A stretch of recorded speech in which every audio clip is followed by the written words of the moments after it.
I think I know who it is. Who do you think it was?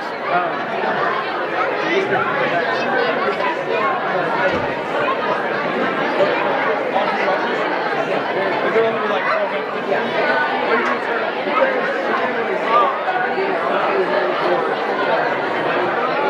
I'll investigate that. I'm gonna call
Help us. Oh, yeah. Special delivery.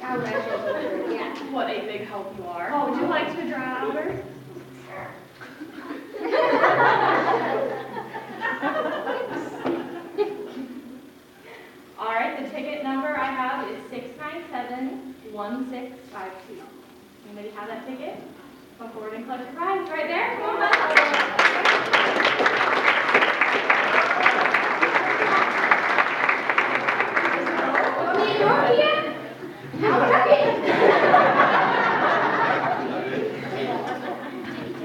Okay, that's enough long jump. I got it. And if you guys have food left on your tables, feel free to bring it home. We don't want any leftovers here tonight. So feel free to take all the cupcakes and chocolates and everything you want home and enjoy. And without further ado, we're going to start off with Act 2.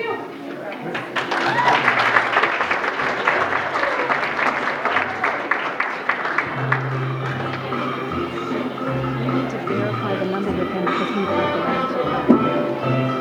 What was the number? Breakthrough in the case. We've actually finally figured something out. A couple of you were talking to me and said that you noticed that there were a pair of black gloves that removed the necklace. So I followed up on this lead and I talked to Mrs. Fairfax, or Blanche, and she said that she thought that she actually did see two hands wearing black gloves come up behind and remove the necklace. I asked her... I asked her why she had mentioned this earlier, and she said that ever since she heard she was going on a trip, she'd been having dreams like that. So, did any of you get a chance to ask any of the staff or guests any questions? Yes, you there, sir in the green shirt. Who did you ask? Ingrid. Ingrid. Do you think it was Ingrid? Yes. Why do you think it was Ingrid? Well, I heard some people ask her if she had a pair of black gloves, and she said she did. She does have a pair of black gloves. Then black gloves could also be very easy to come by. That is a good tip. Anyone else? Looking for hands, people. Looking for hands. You there, sir. Did you have a chance to talk to anyone? Not this time. All right, then you get to do what my favorite part of police work is: pure speculation. Oh, the bellhop. The bellhop. It's always the bellhop. I think it was the bellhop. Yeah, I've heard that saying. Always the bellhop. Always. Or is it always the bellhop? It's just the bellhop. Okay. The bellhop. What country is Basil from, though? Why did he leave? What's he running to? You! Sir in the hoodie.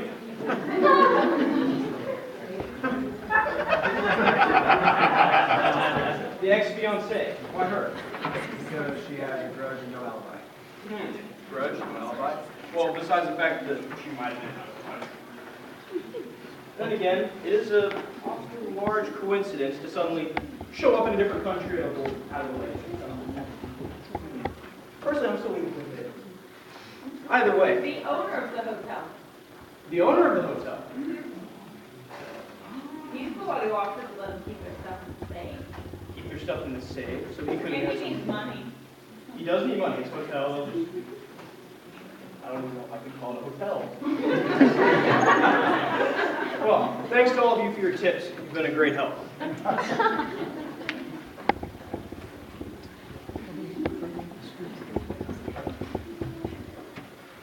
Hello there.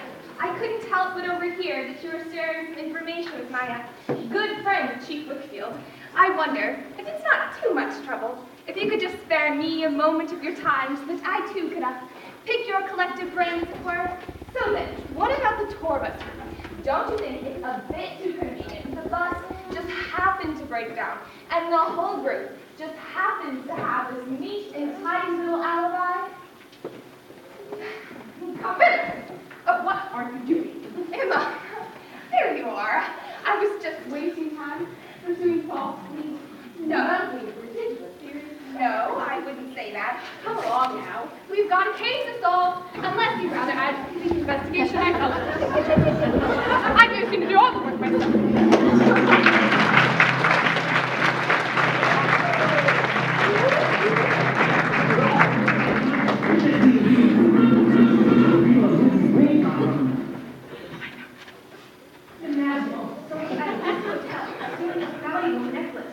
Miranda, what? Stop that. Just see how the K is. Get over here.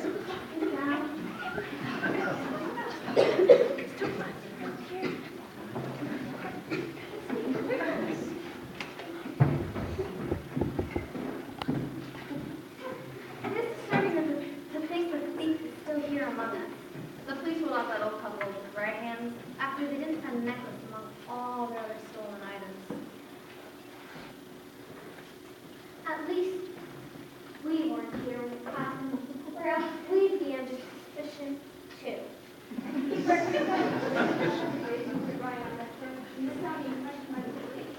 At least it would have been more exciting than looking at flowers. We missed all the excitement here. Come on, Miss Bradley. Our tour wasn't all that bad. Don't you admit, food was pretty good. Speaking of food, remind me to eat elsewhere. Henry Harrison, your cook. Dinner was awful. Everybody left dining room before dessert. I bring it to you here. No, thank you.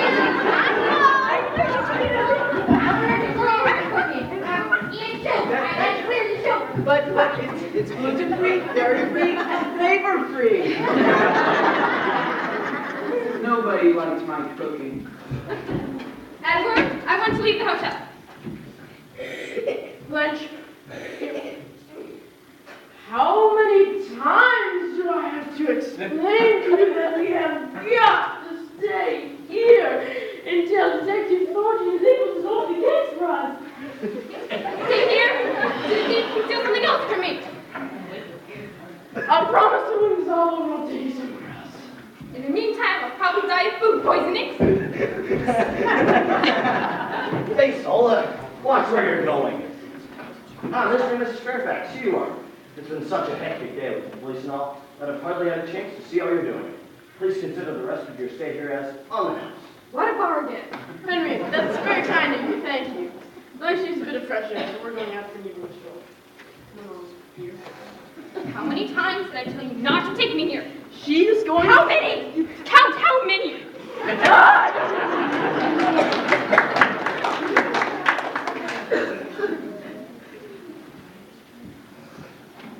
Miss X, you're back. Where did you disappear to? The police and that detective were looking everywhere for you. I didn't want to get involved. We're all involved. It looked mighty suspicious when you disappeared, right as it came your turn to be questioned. All will be revealed in good time. Mr. Clifford, sir, go and gather up the guests and your staff. I have solved the case. You have? Where's your assistant, Miss Reed? Oh, she and I had a little disagreement about who's guilty of the necklace stuff, so she quit. She has decided to start her own agency, but without me, she'll never survive. I see. I'll go collect my staff and the guests. I don't think I need to ask that tour group to join us, unless it's one of them you've implicated in the theft.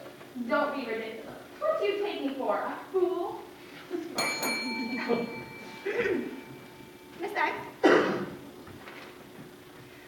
where did you disappear to this afternoon? That's my business. Well, I could make it mine. You didn't show up for questioning. Perhaps my thief had an accomplice. Now that would be interesting.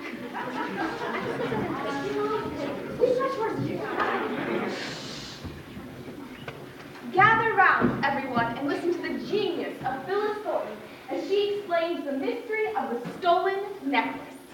I knew you could do it. Bravo. Think nothing of it. It was easy. Just so you know, the police and I struck a deal this morning to see who could solve the case first. As you will testify to them later, I was the first here to explain the solution to you. Therefore, I win the contest. I have brochures and posters that advertise my agency if, in the future, any of you find you need my expertise and... Thornton, just get on with it. We're all anxious to hear what you found. All right. It was... basil. Don't act so surprised, Basil. It's always the bell on his ear. He's the butler. Besides, hasn't it struck people as suspicious that Basil is clearly a native of Timbuktu, yet he bears a quintessentially British name? Wait. Well, we just call him Basil because we can't pronounce his real name. What is his real name? I told you, we can't pronounce it. Well, in any event, it doesn't matter. Basil is the mastermind behind the terrible plot. It's to steal Mrs. Fairfax's precious necklace. I'd like to know how he did it.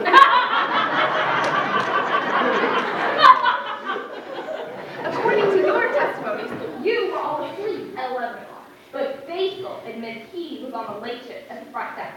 He was the only one in the room with Mrs. Fairfax the whole time. There are 5 witnesses who have testified to this, Mr. and Mrs. Fairfax, as well as the 3 maids. He just pretended he was asleep, just waiting for Mrs. Fairfax to drink the tea he had laced with a sedative, and then he crept behind her and stole her necklace. I knew all along, you sneaky little bellhop. Well, Did you find the necklace yet? no, not yet, but I know where we'll find it. Come along, Lisa. But Detective, I'm glad that could work. Me too, imagine a little dog guy being a crook. I don't believe it. I've worked with him for 3 years, and Basil will never do such a thing. I agree with you, Miss White. Thank you, Officer Black. Basil isn't guilty. As usual, Thornton has the facts all messed up. It was a tough case to solve, but we finally cracked it. we were able to narrow down the suspect. Once we searched the briefings, we realized that, while I had stolen practically everything else in the hotel, they hadn't stolen the necklace. We retrieved your missing evidence and suggested that Albert and Ingrid get some treatment for their compulsive behavior. Then we examined the testimonials we had taken for other motives we could find. Initially, we looked at financial need as a motive. This motive, because of his struggling hotel business. As well as Stanley Larson for his obvious debt problem. Financial need could also have been a motive for any of the hotel staff who've been poorly paid for several years. But then we looked at other possible motives for the crime. Motives such as jealousy and resentment, for example. We also examined a coincidence that was too unusual to ignore. The coincidence that Audrey Rochester and Edward Fairfax, formerly engaged in both in the United States, would somehow end up in the same remote hotel in England. One piece of evidence, a lady's diamond engagement ring, also led us to our conclusion. Audrey Rochester, you are a thief. What? You've proven nothing. Confess, Audrey. Don't you feel that that necklace, along with all of Blanche's riches, should rightfully be yours? Your bitterness grew over the years, and you finally decided to exact revenge upon the Fairfaxes. We found your diamond engagement ring from Edward, one wearing a little chain around your neck, behind the couch. You probably didn't realize it was missing until the next day. By then, it was too late. It was very careless of you to show off your ring to one of the maids. Bobby, is this true? You get the ring I gave you, and now you've gone and stolen my wife's necklace? Yes, Eddie, it's true. I deserve the life that Blanche lives. The wealth, fame, the travel. She took all that away from me. I can't believe it. I can. Oh, Doyle, take her down to the station. Officer Black, go and search Miss Rochester's room for the missing necklace. There's only one thing I can't figure out, and it's bothering me. The handkerchief with the initials S.A. Who does it belong to? I can answer that. Ah, the mysterious Miss X. So you've come out of hiding, have you? She must be S.A.G. No, I'm not S.A., but I'll tell you who is. Stanley Larson. Or should I say Stanley L. Larson, a notorious arsonist? That's absurd. Miss X, I think you better explain who you are before you start handing out accusations. I'm Secret Agent X. I've been following activities of Mr. Arson here for several months, and I finally have an evidence point for a very long time. Your evidence is a handkerchief with some initials on it, Miss X. You can't possibly incriminate someone with that. Besides, have there been any fires since I've been there, Mr. Clifford? Well, there have been a few in the kitchen, but that's since Basil's taken over. Mr. Clifford, if all were gone according to plan, there would have been more than a few kitchen fires, wouldn't there? I'm sure I don't know what you mean. Miss X, stop stalling and explain your story. Chief Whitfield, let's re-examine Mr. Clifford and Stanley Larson's possible motives for stealing the diamond necklace. All right. During our investigation, it became apparent that Henry Clifford's hotel business was under financial strain. And as for Mr. Arson, well, he was apparently in debt and couldn't pay his hotel bill. Didn't it strike you as a bit odd that Mr. Clifford simply allowed Mr. Arson to stay at his house without requiring consent from him, especially when he needed the money? Well, yes, that thought did cross my mind. Mr. Clifford's hotel business was going poorly, so he decided to invite famous and wealthy people to his hotel in hopes that this would bring him more business. When this didn't work, He hired Stanley Arson to set fire to this house so he could collect the insurance money and relieve himself from the struggling business. But the advertising did work, didn't it? Blanche and I are here, aren't we? Yes, but him and Gary didn't count on that. He messed up his second plan. He'd already hired Stanley when you showed up. He couldn't very well have another hotel burned down when you were here. So could he? I'm glad he didn't. Well, it looks like we're going to have a full house down at the police station. Door, arrest Mr. Clifford. And Miss X, I'll leave you in charge of arson. There's someone in jail, Mr. Clifford, that I'm sure you'll be dying to meet. Aunt Erna? She's already there. This has been like a whole family reunion. Aunt Erna, Uncle Pearl. Get him out of here. Don't be too thrilled, your in-laws are there too. Your in-laws are there, Mr. Clifford. No!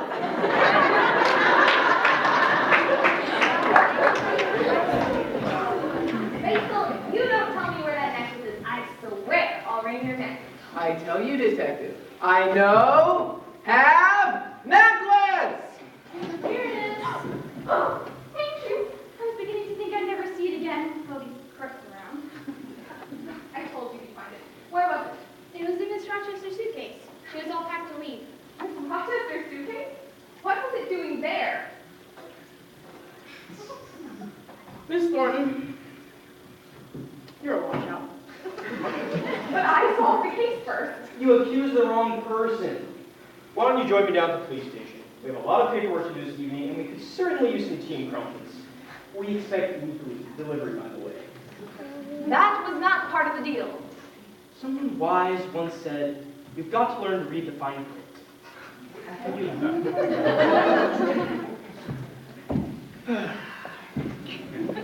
Officer Black, thank you on behalf of my wife and myself. I realize that your department can't accept anything from us. Yes, sir. We're just doing our job. Edward, perhaps we could hire an interior decorator to redesign the police station. Or donate some new uniforms. Brighter colors and new hats. That's a fine idea, Blanche. We'll get to work on it right away. Well, thank you, Mr. and Mrs. Fairfax. I can't wait to inform Chief Whitfield of this new development. Well, it looks like we'll be staying in a different hotel tonight. I'll go see about collecting the bags. Excuse me, my admirers. I cannot believe it. We are unemployed. Unemployed? It means about a job, Basil. No job? No job. But that's okay. We'll look for an firm who pays more than Mr. Clifford ever did. Yeah. Excuse me, I couldn't help but overhear your conversation, but if you're interested, we need some new haircut. Blanche tried all ours before you. I sure would love to work with you, Mr. Fairfax. I mean, work for you, but oh my goodness! Edward, my understanding is hired these people. You're all your hair, you need a new haircut. Don't worry, we'll keep Basil out of the kitchen. Come on, Miss Thornton, let's go for you. I'm hired one of them by Wednesday. Give me a break! Just by Wednesday, just one! Fine, fine. One by Wednesday.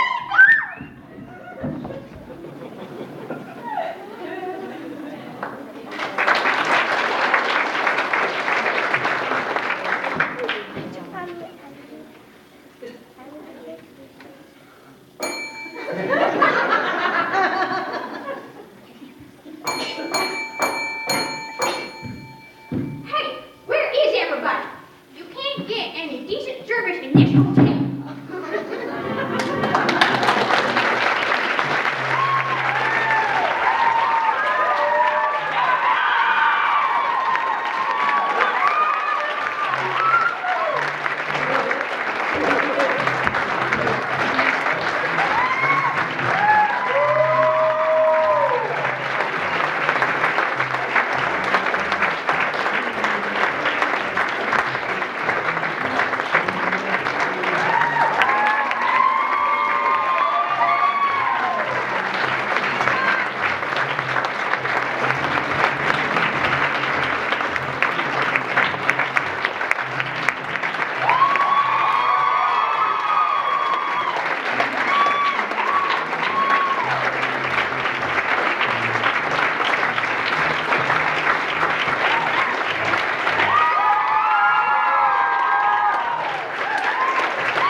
And like Mr. Sabo.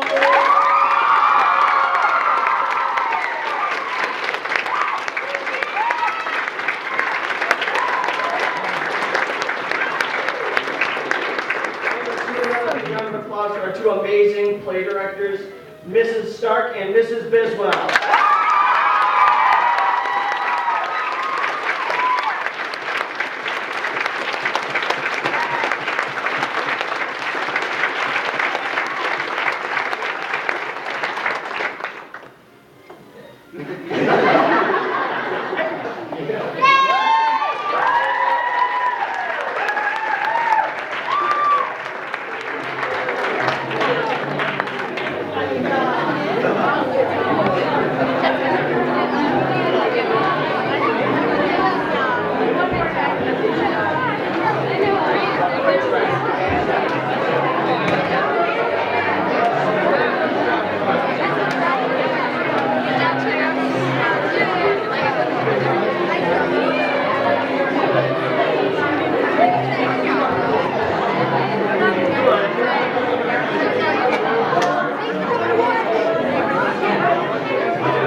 Thank you, sir. Thank you. I really enjoyed it.